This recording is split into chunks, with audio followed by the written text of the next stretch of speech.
नमस्ते दोस्तों, राधे राधे, जय द्वारिकाधीश सबको। आज की ये कहानी परीक्षित के जन्म की कहानी है। ध्यान से सुनना दोस्तों, अद्भुत आनंद मिलेगा। परीक्षित के जन्म की कथा महाभारत के युद्ध के समय की है, जब द्रौपदी को इस बात की जानकारी मिली कि अश्वत्थामा ने उसके 5 बेटों की हत्या कर दी है, तो उसने अनशन करके की ठान ली। द्रौपदी के प्रण लिए कि वही अपना अनशन तभी तोड़ेगी जब तक कि अश्वत्थामा के लिए पर लगी मणि उसे नहीं मिल जाती। जब अर्जुन को इसकी जानकारी मिली तो वे अश्वत्थामा से युद्ध करने निकल गए। दोनों के बीच भयंकर युद्ध शुरू हो गया। अर्जुन को मौत के घाट उतारने के लिए अश्वत्थामा ने अपना ब्रह्मास्त्र निकाल ही देख अर्जुन ने भी अपना बचाव करने के लिए ब्रह्मास्त्र का प्रयोग किया। तभी वहां नारद और ऋषि पहुंचे और उन्होंने ब्रह्मास्त्र का इस्तेमाल करने से मना किया। इसके बाद अर्जुन ने अपना ब्रह्मास्त्र वापस कर लिया, लेकिन अश्वत्थामा ने ऐसा नहीं किया।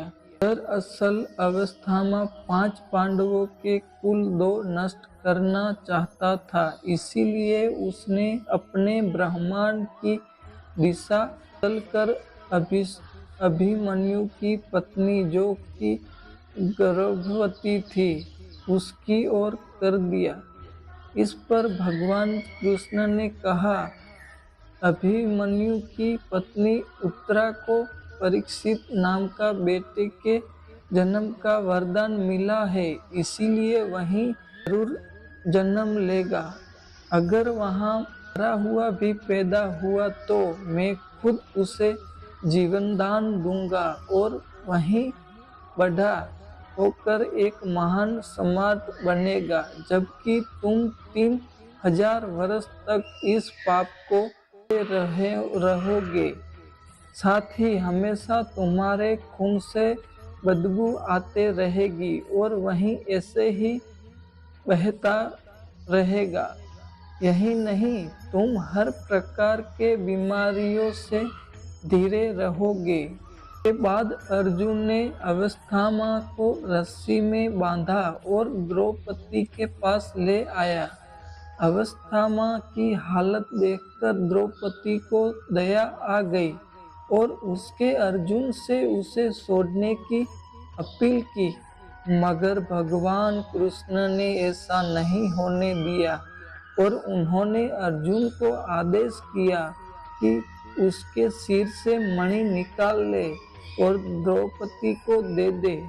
ब्रह्मास्त्र के गर्भ में जाते ही उत्तरा को तेज दर्द होने लगा।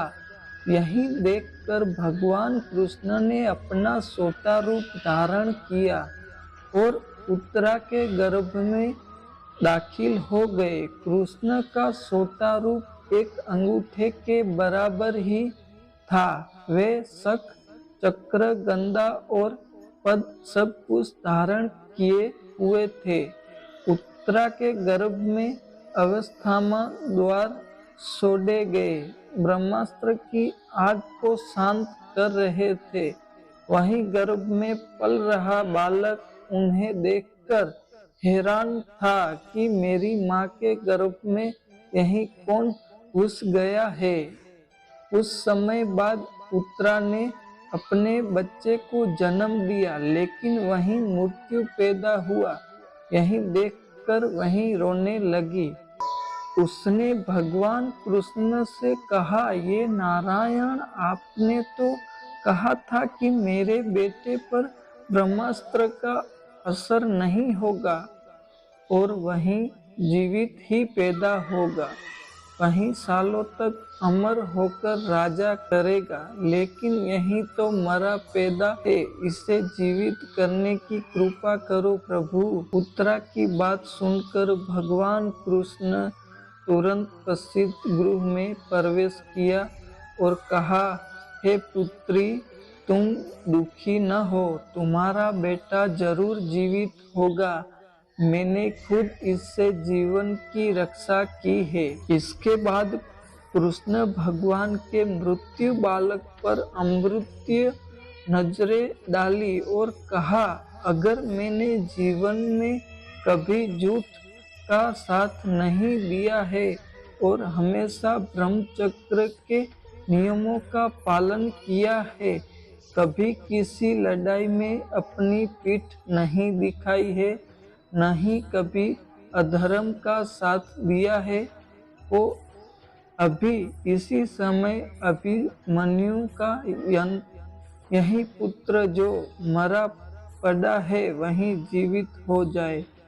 इतना कहने के बाद कृष्ण ने जब उस मृत्यु बालक पर अपना हाथ डाला तो वहीं जीवित हो गए और रोने लगा। इसके बाद भगवान कृष्ण ने ब्रह्मास्त्र को वापस ब्रह्मलोक भेज दिया।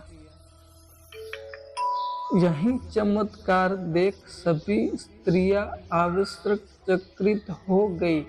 इसके बाद भगवान कृष्ण ने अभिमन्यु के पुत्र का नाम परीक्षित रखा।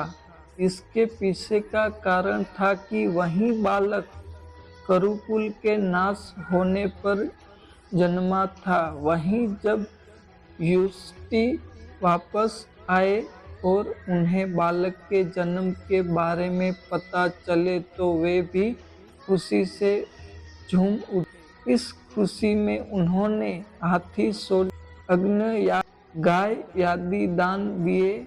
इसके बाद उन्होंने ज्योतिष को बुलाया और बच्चे के भविष्य की जानकारी ली।